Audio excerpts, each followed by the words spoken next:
SLTV channel 264. From breaking news to captivating conversations, news analysis, giving you all sides to the story. We bring in-depth discussions on the issues that matter, from politics to sports, entertainment, and lifestyle. VOP TV on SLTV channel 264. Join us as we redefine what television means to you.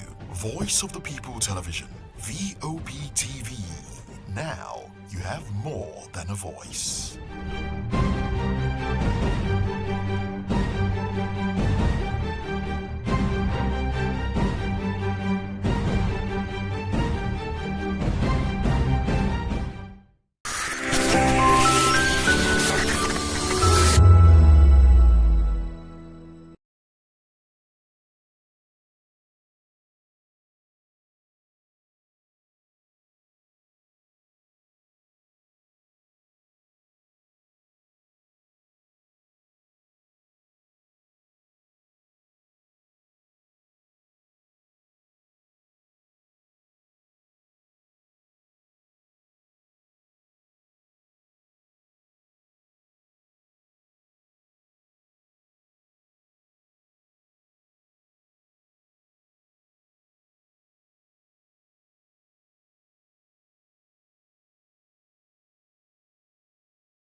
Good afternoon and welcome to the Media News and Voice of the People Television. I am Fina Okechukwu. And I am David Edwin. For headlines, Tinubu commends Senate for confirming Musa as Defense Minister. UN warns returning Nigerians face landmine risk. 5 kidnapped Rivers Varsity students regain freedom. Alex Otis' aide says meeting with Tinubu focused on Kanu, not defection. Expenditure Framework, FEC approves 2026-2028 budget framework. 10 persons confirmed dead in local jail Kenne Road crash. In business, Fund directs airlines to review flight schedules. And in the world of sports, Nigeria Football Federation set semi-final targets for coach Eric Chow. In entertainment, Sabinus announces end of marriage. Now the news and details. President Bola Tinubu has praised the Senate for swiftly confirming Christopher Musa as the new Minister of Defense, calling the appointment timely and crucial. In a post on his official X handle, the president noted that he forwarded Musa's name for screening just 2 days earlier. Tinubu described the former Chief of Defense Staff as a fine gentleman whose leadership will be key to tackling the nation's security challenges. Do recall that the Senate yesterday confirmed former Chief of Defense Staff General Christopher Musa as Nigeria's new Minister of Defense. The process began after Senator Akpabio Goswell, who is the Senate President, read the President's request seeking approval for Musa to replace Mohamed Badaru, who resigned on Monday for health reasons. Confirmation of a request for confirmation of a nominee, a ministerial nominee. In compliance with the provisions of Section 1472 of the Constitution of the Federal Republic of Nigeria 1999 as amended, I am pleased to forward for confirmation by the Senate the nomination of Christopher Kwabin Musa as Minister of the Federal Republic of Nigeria. It's actually General Christopher Musa. Maybe now that he's going to wear khaki, they just put Christopher, they didn't put General. While I hope that this request will receive the usual expeditious consideration of the Senate, please accept, distinguished Senate President, distinguished senators, the assurances of my highest regards. Yours sincerely, Bola Ahmed Tinubu, President, Commander-in-Chief, Armed Forces of the Federal Republic of Nigeria. This is immediately stood down for consideration by a committee of the whole. The session briefly turned heated when Senator Sani Musa proposed that the nominee take a bow and go, as several lawmakers opposed the idea, insisting on a full screening. Akpabio intervened, stressing that both Nigerians and the international community were watching and directed that the questioning continues. With him severally, and some of the questions that will be asked here and the responses may not be well dispensed at this moment. So I feel we should just allow this gentleman to take a bow and go. Not carry. There's not. This is it. There is nothing no here. There is nothing no. And you stand up and say you should take a bow and go, with so many questions on the mouth of Nigerians, with over 200 Nigerian children in the bush, kidnapped and being tortured. His appointment is heralded all over Nigeria with happiness, because Nigerians believe he has something to offer. Give the man an opportunity to give Nigerians hope. Controversial withdrawal of troops from government's comprehensive girls' secondary school, MAGA, in Kebbi State shortly before the November 17 abduction of students.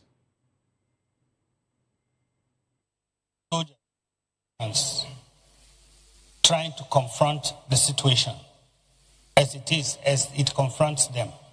Order comes from above for them to withdraw, putting the lives of our people in danger, like the Senate President has said.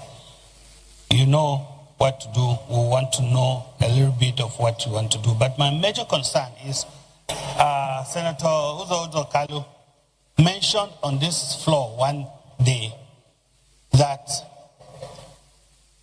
taxpayers' money is being wasted on training our soldiers. And because of certain appointments, young soldiers who have attained a certain level of career that their knowledge is being needed most are being retired. I didn't appreciate that then until when I saw the retired soldiers that accompanied you. When you say general this, general that, I didn't see anyone with a gray hair. And I feel sad that we are wasting such talents. Full-scale investigation into the withdrawal once he assumes office. He also addressed the killing of Brigadier General Musa Uba in Borno State, assuring the Senate the such incident would receive immediate attention.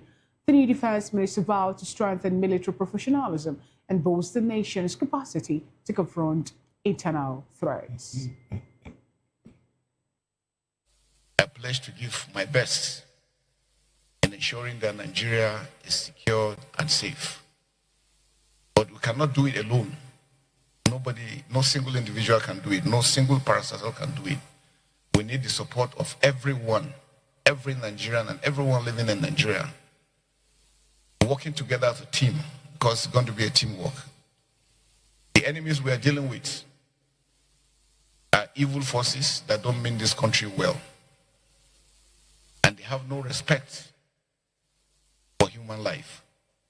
And that's why it's important for us to know that if we don't work together, we'll give them the opportunity to continue to perpetrate the evil acts they've been doing. And that's why it's important that we first must love one another, understand that we're in this together, and believe that the challenges we're facing is a Nigerian challenge. It's not only for the armed forces or for the security forces, but it's for everyone working together. I want to assure you, we're going to work united as we did when I was the Chief of Defense Staff. The important thing is for us to take the ownership of the challenges confronting our dear nation. These are things that we can defeat. Lagos we can win this war. But until we are deliberate about it, until the way we are determined, knowing that we are brothers and sisters and God has a purpose in putting us here together, it's not to destroy ourselves but to build ourselves up. And that's for me the most important aspect, that all Nigerians must put hands together to defeat the enemy. The Sahel is heating up.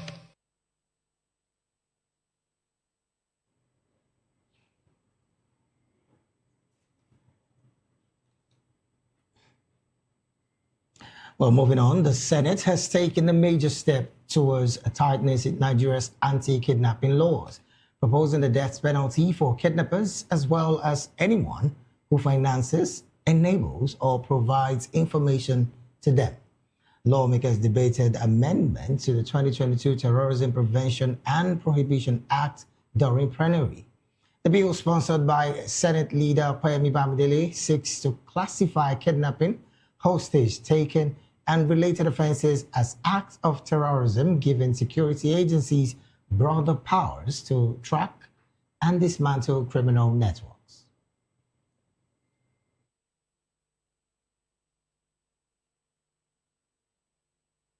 Act to amend the Terrorism Prevention and Prohibition Act to designate kidnapping as an act of terrorism and to prescribe the death penalty for such offenses and for related matters, 2025 SB 965.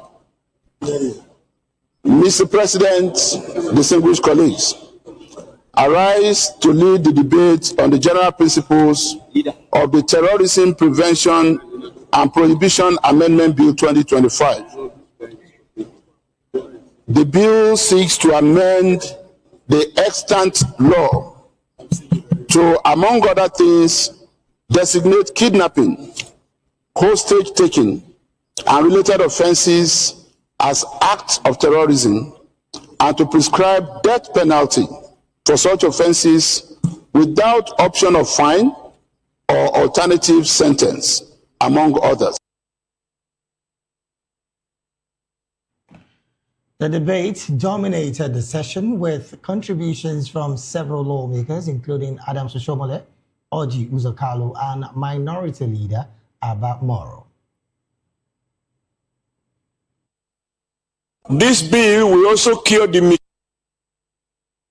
in the Terrorist Act, because we have seen in the distant past where terrorists apprehended who have killed, maimed, and committed heinous crimes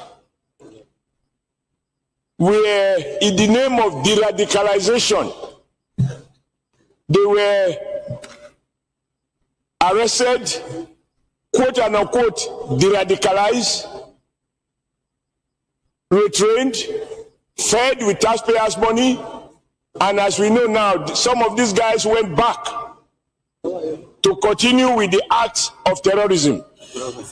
So I believe this bill is apt, is a natural thing to do, and we will go, as my colleague Wabako said, we go for the informat sponsors, people they use their houses to do this thing, including everybody involved, whether security agents, whether it's police, whether it's army, whether it's navy, air force, or lawyer, anybody will be putting in that bill. We have to reappraise this bill sent by a Senate leader and push it up so that it will come to a real standard that will protect Nigerians. That this bill is a very straightforward bill.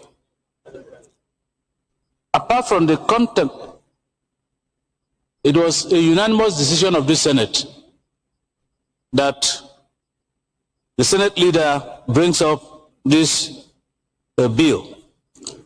And the intent was very clear, that kidnapping must be properly designated, its consequences aptly identified, and punishments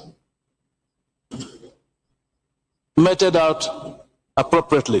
And so, Mr. President, I think that we should go ahead and allow for a second reading of this bill in the hope that a properly designated act of criminality with its concomitant punishment will act as a deterrent to the daily occurrence of kidnapping in our country.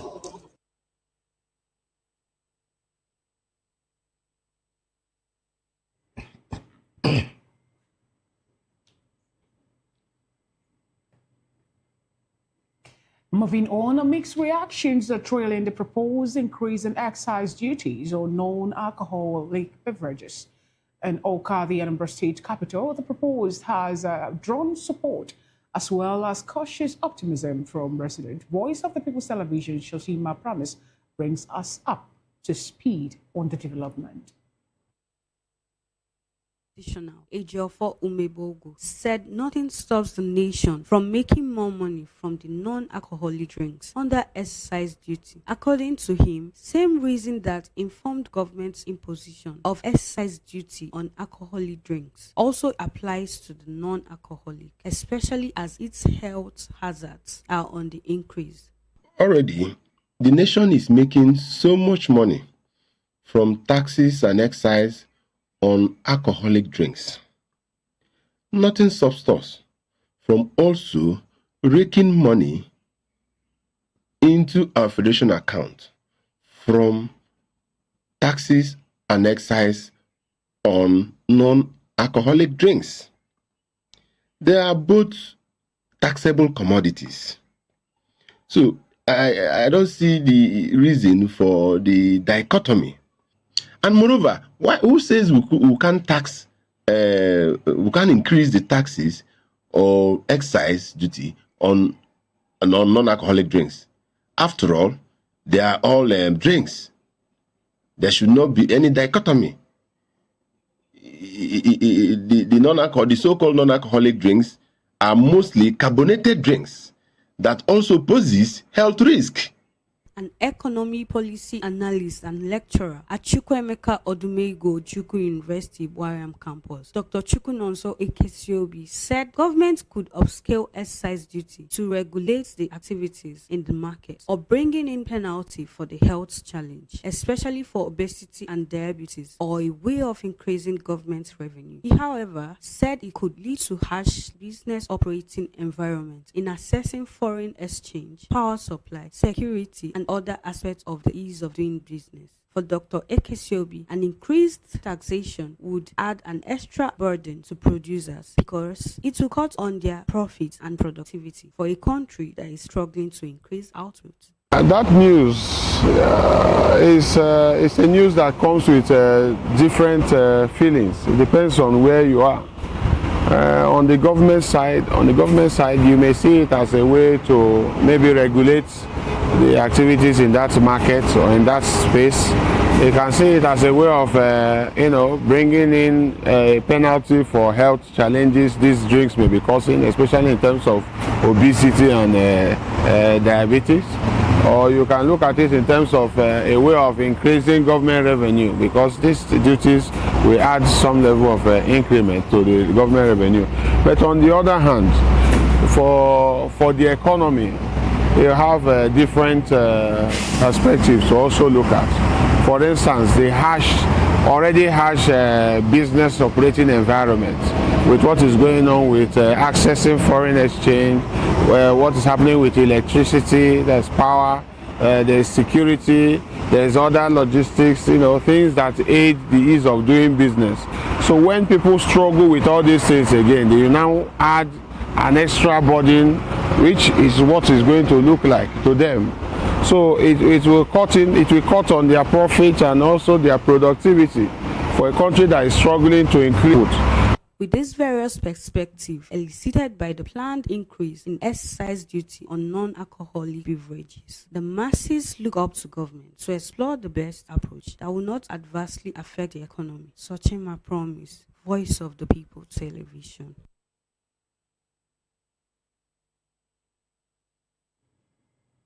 Still in the news, the United Nations has warned that displaced communities in Nigeria with camps closing and no alternative shelters may be forced to return to areas contaminated with deadly explosive remnants. At a UN meeting in Geneva on support for global landmine actions, experts say dwindling resources in countries like Afghanistan and Nigeria are increasingly civilian exposure to unexploded ordnance. They emphasize that mine action programs, often seen as long-term recovery projects, are in fact emergency humanitarian interventions that save lives. Edwin Faigamne, chief of the Mine Action Program representing UNMAS in Nigeria, said returnees in the country face a high risk of landmine-related deaths. Still in the news, 5 students of River State University's Oluoruko, Port Harcourt, who were abducted from the Emoha satellite campus on Tuesday, have regained their freedom. Confirming this today, Police Command spokesperson Grace Irenge-Koko said all 5 students were freed unhurt during an operation at Romodogo 2 involving police tactical teams and other security agencies. She added that the students, including one female, have been taken to the hospital for medical evaluation, while efforts to track down the fleeing kidnappers are ongoing. Elsewhere in Anambra State, the Anambra State Police Command has arrested a suspected member of a kidnap, robbery, and car snatching syndicate in Opoko Ogbaru local government area. Police spokesperson SP Tochukwu Ikenga disclosed in a statement from Oka that the 43-year-old suspect is also alleged to belong to a proscribed indigenous people of Biafra. Ikenga said the arrest followed the confession of another gang member already in police custody. Abia State Governor Alex Otti's visit to President Bola Tinubu focused on issues concerning the leader of the indigenous people of Biafra, Mazi Nnamdi Kanu. The governor's special advisor on media, Ferdinand Ekoma, has said Ekoma was responding to claims by former Commissioner Charles Obunnaya, who alleged the meeting was about OT planning to defect to the All Progressives Congress ahead of the 2027 general election. The governor's aide insisted the meeting was part of ongoing efforts to secure Kanu's release, describing the issue as sensitive and important to the state government. He also accused Obunnaya of a repeated attack on the governor, stemming from Oti's departure from his former party in the 2023 election, and challenged him to provide evidence of any alleged betrayal.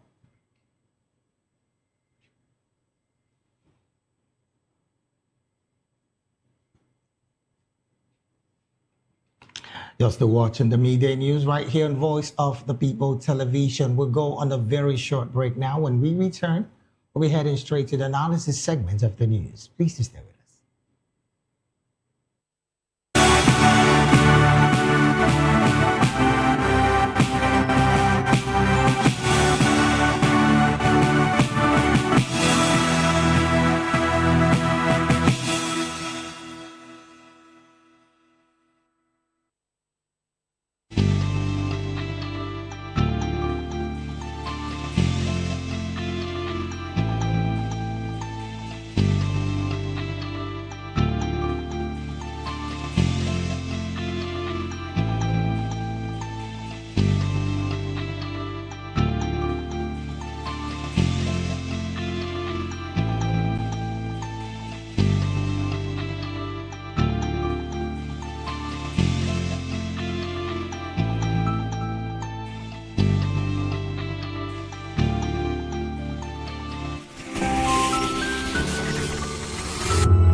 All right, then glad to have you back. It is still the midday news right here on Voice of the People Television. We'll go straight to the analysis segment of the news now. And joining us to make sense of these stories and more is Mr. Dele Fanimo, a seasoned reporter and a public and political affairs analyst and commentator. A very good afternoon to you, Mr. Dele. Thank you for being here. All right, we understand joining us virtually is Mr. Opayemi Benjamin, and he is the Take It Back coordinator, Koshofe local government area. And we also understand that he is not joined us yet. We expect him to join the conversation. All right, let's get into the conversation proper, shall we? Mr. Fatima, interestingly, as it stands, the Nigerian Senate is clearly trying to do everything possible to making sure that security in Nigeria becomes much more better than what we are staring at. And of course, that is with the proposed legislative amendment of the law, particularly on kidnapping, and of course, making it putting a strong punitive measure anyways. What's your position with the fact that right now it's reclassifying kidnapping as a terrorist act under the Terrorism Prevention and Prohibition Act of the 1999 Constitution? As a matter of fact, if you know the modus operandi of these kidnappers, you know that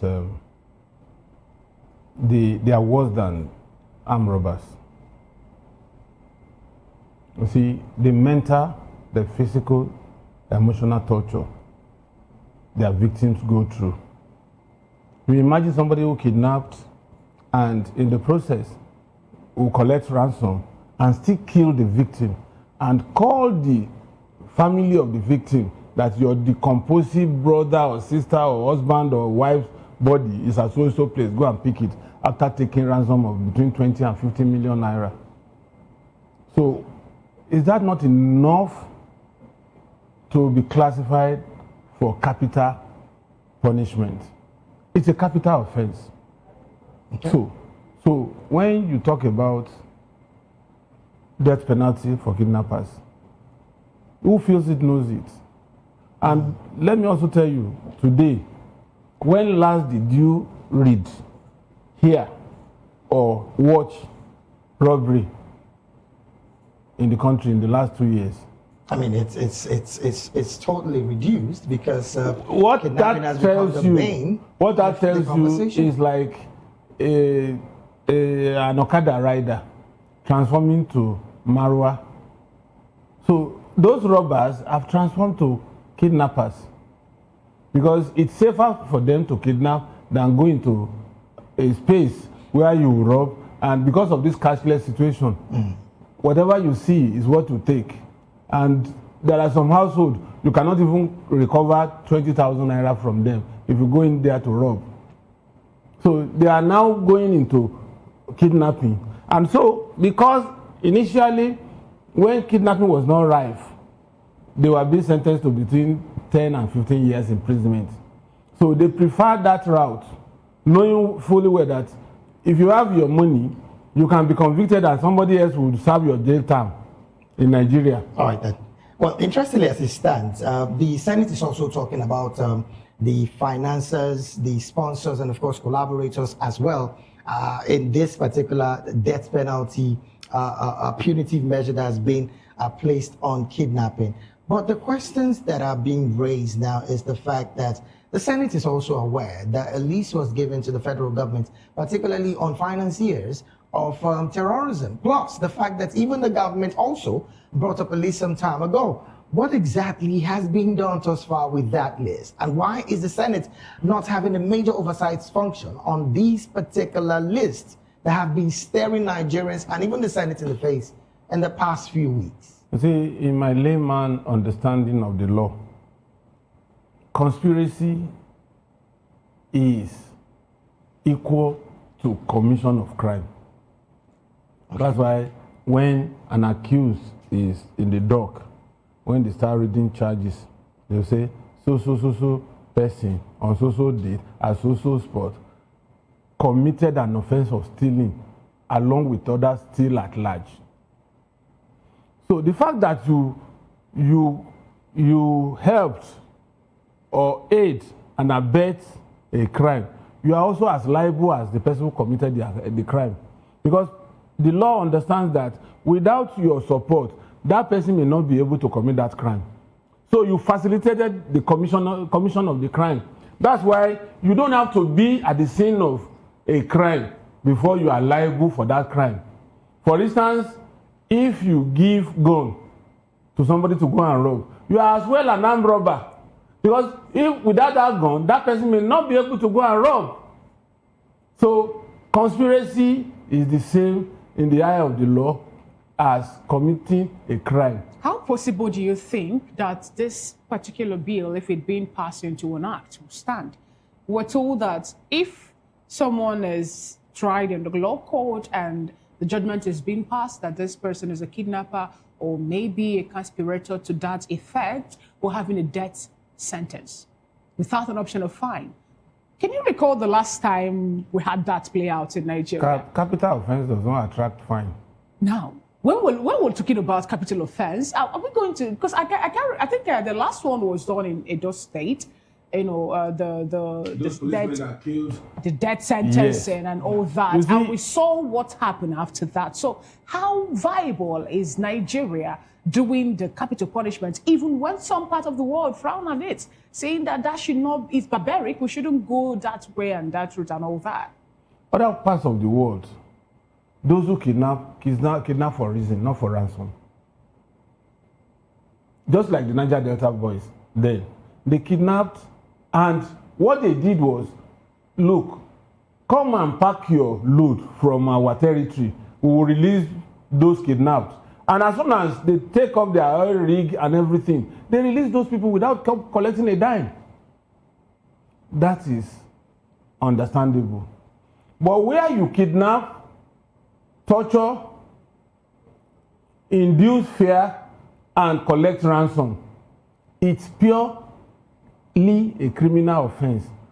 So what the Senate has to do after passing that bill is to have a round table, maybe with the leadership of the Senate and the governors and the House of Rep leadership, that once an accused person, a convicted person, has exhausted the three layers, the High Court, the Court of Appeal, and Supreme, and the Supreme still opposed that death sentence, they should not deter in signing the death warrant. So that as we speak now, at the last count, we had over 3,236 condemned criminals around the country. Yeah.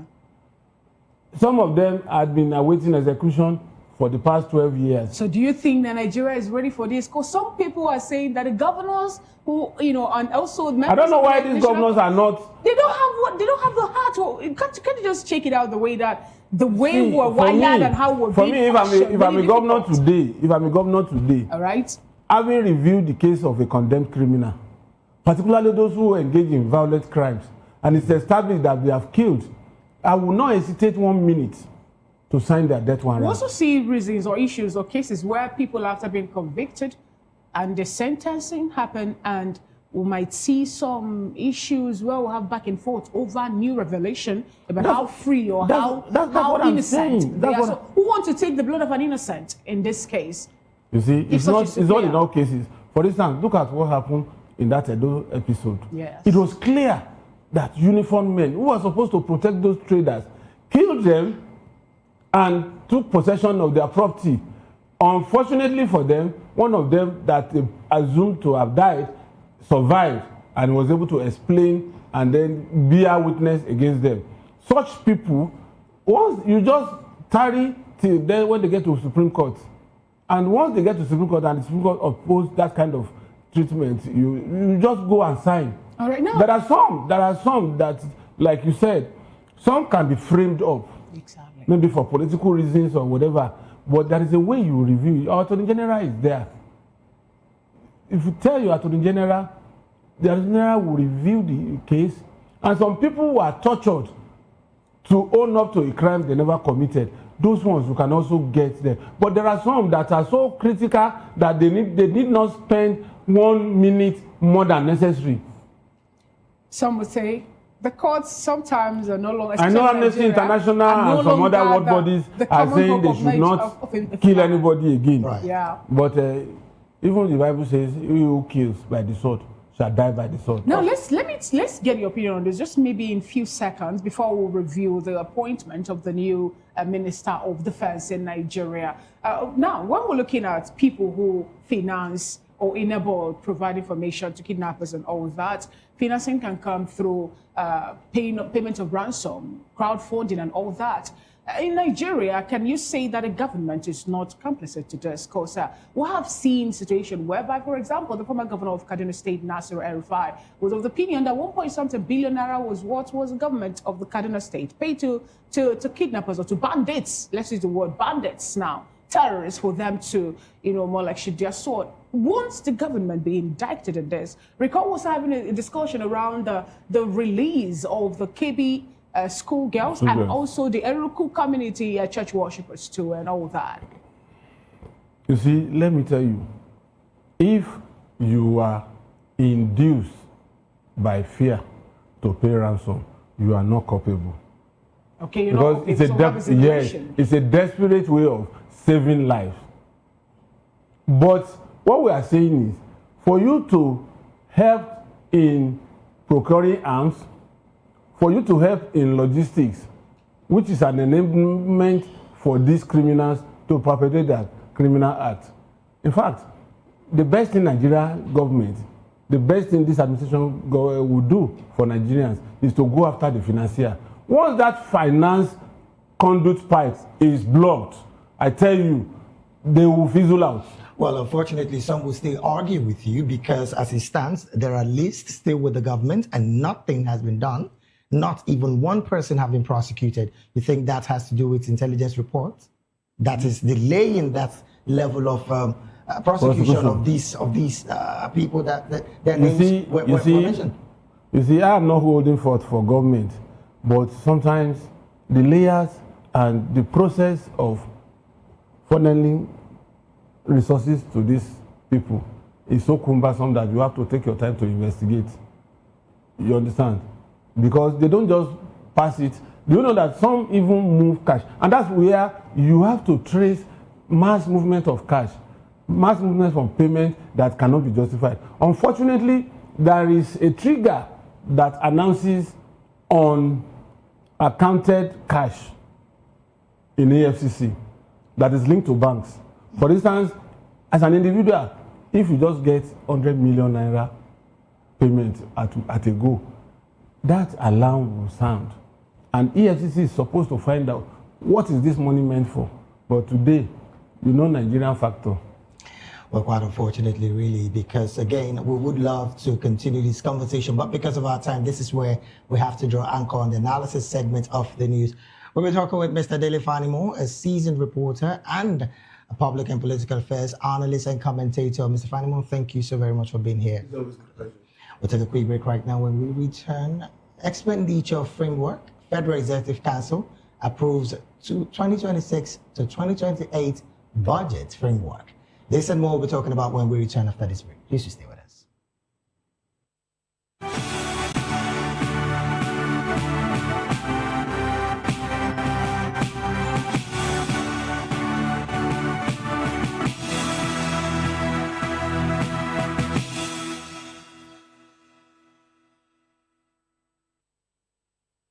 Welcome back to the Media News and Voice of the People television. The Federal Executive Council has approved the 2026-2028 medium-term expenditure framework, the fiscal blueprint outlining Nigeria's revenue projection, macroeconomic assumptions, and spending priorities for the next 3 years.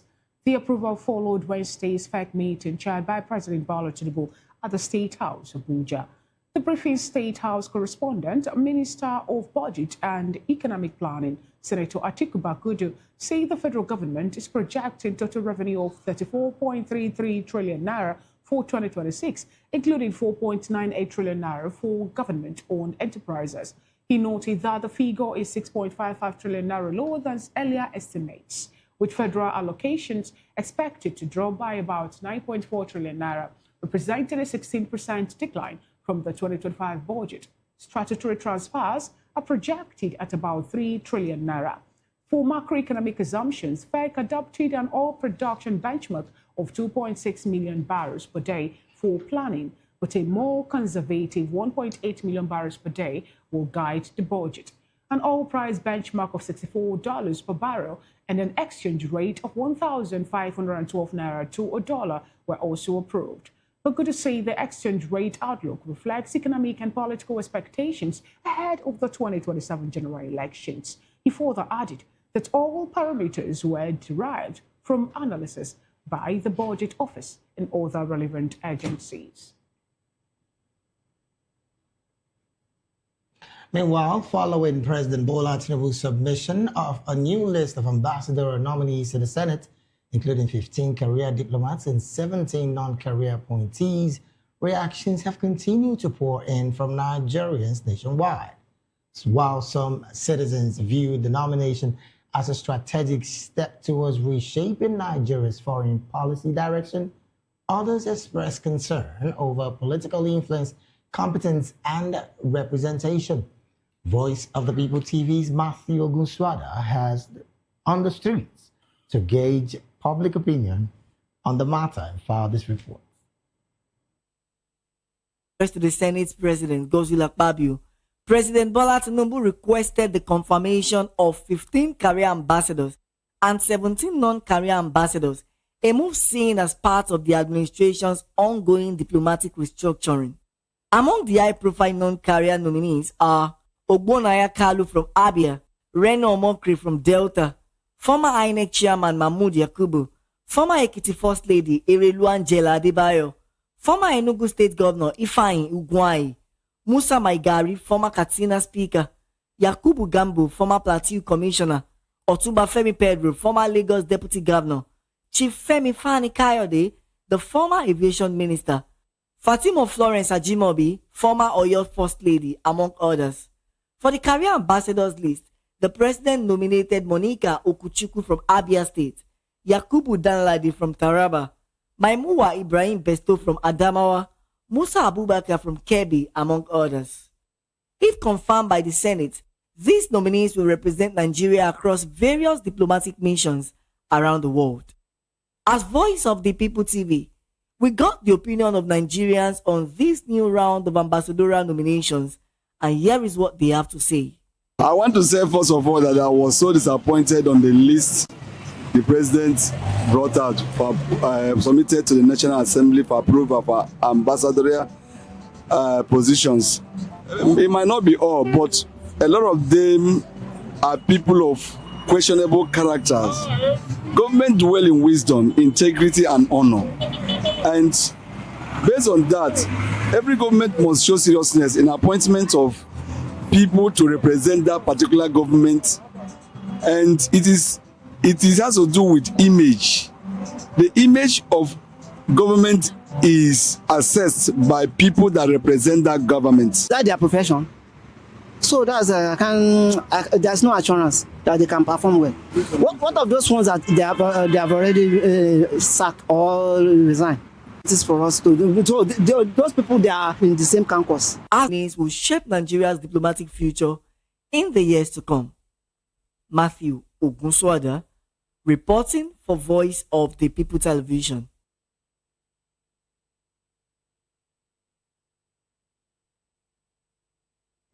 As the world marked the International Day of Persons with Disabilities, the Lagos State government used the occasion to renew its commitment to a more inclusive society.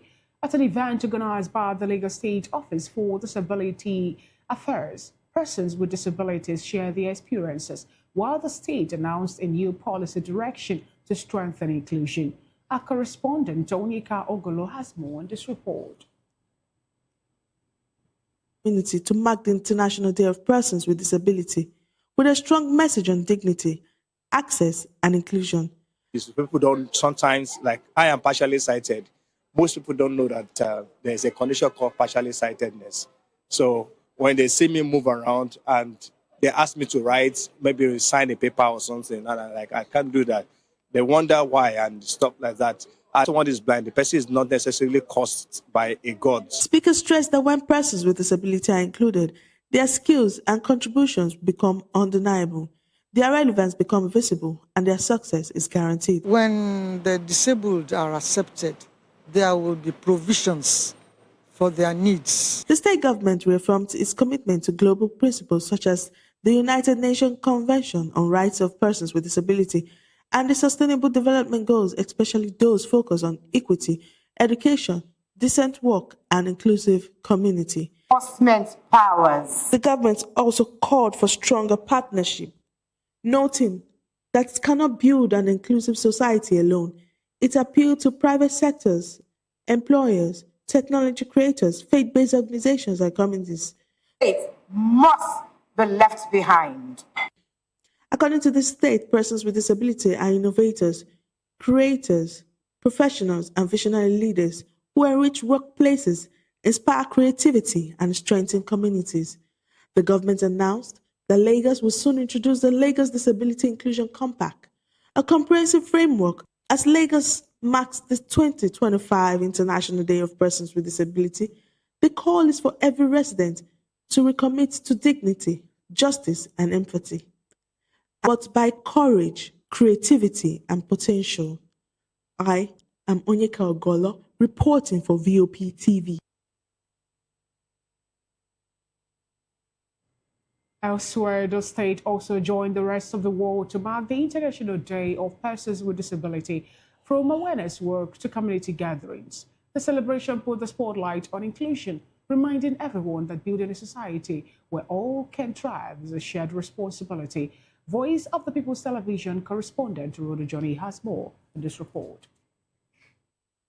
The city hosted awareness walks and community activities aimed at promoting accessibility and supporting persons with disabilities. Persons with disabilities actively took part in the celebrations, joined by residents who showed solidarity and support throughout the events. Some participants shared with Disability Edo State.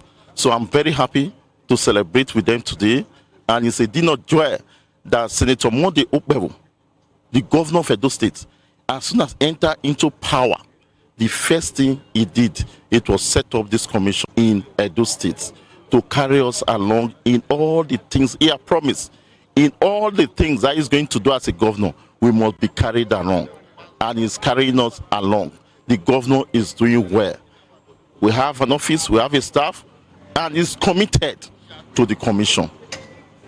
The day provided a platform for reflection and dialogue, emphasizing the need for continued effort toward a fully inclusive society. In Benin, Rhoda Johnny, VOP TV News.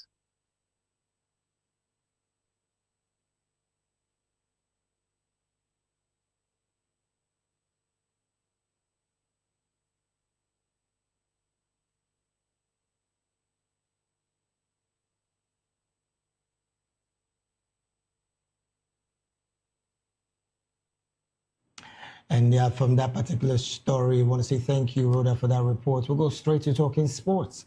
The Nigerian Football Federation has reportedly set a semi-final target for Super Eagles head coach Eric Chell ahead of the 2025 African Cup of Nations in Morocco. The 35th edition of the tournament will hold from December 2025 to January 2026, with 24 teams competing for the continental title. After a crucial meeting, the NFF and Chell agreed on what they described as a realistic performance benchmark for the team. The Malian coach has also been directed to inject fresh talent into the squad following Nigeria's failure to qualify for the 2026 FIFA World Cup.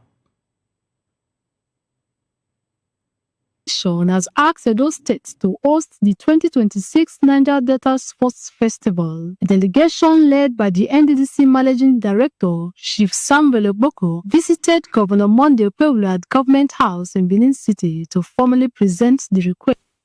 Because we, the 7th Governing Board of the NDDC, we look at the Niger Delta, and we realize that in order to build conviviality amongst us and regional integration, we needed to use sports as a tool to strength, we have the athletes, we have what it takes to win every sport.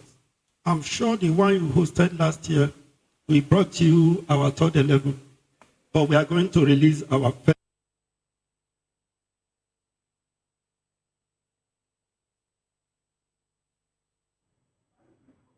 Moving on to entertainment, kit maker Chukwuemeka Ejeko, popularly known as Sabinus, has confirmed the end of his marriage to Sienna Chapman. The 30-year-old content creator revealed during a recent TikTok live stream that the union formalized in 2023 has concluded.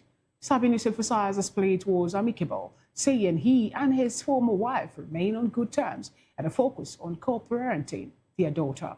The confirmation ends months of public speculation about his marital status, despite previous denial from both parties.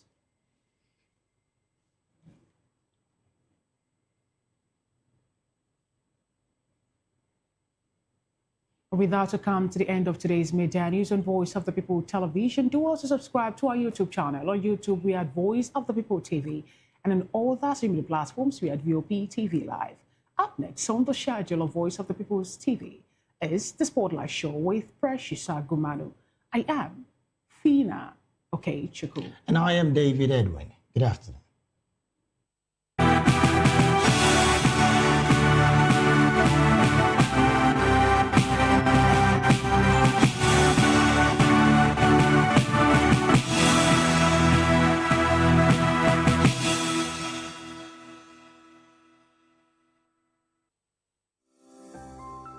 VOP TV.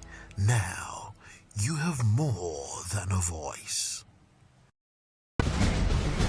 Join us as we drive into the world of politics through insightful interviews with prominent political figures, both serving and former governors, ministers, senators, legislators, party chieftains, activists, and analysts. Get first-hand information into the decision-making processes that affect our daily lives. Highly engaging 1-hour program that brings political discourse into focus.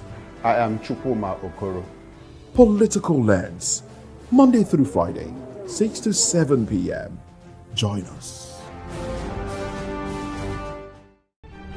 In a world where power shifts with every headlines, news breaks and events happens, we'll bring you unbiased and explicit information on politics, economy, and state of the nation. We break down the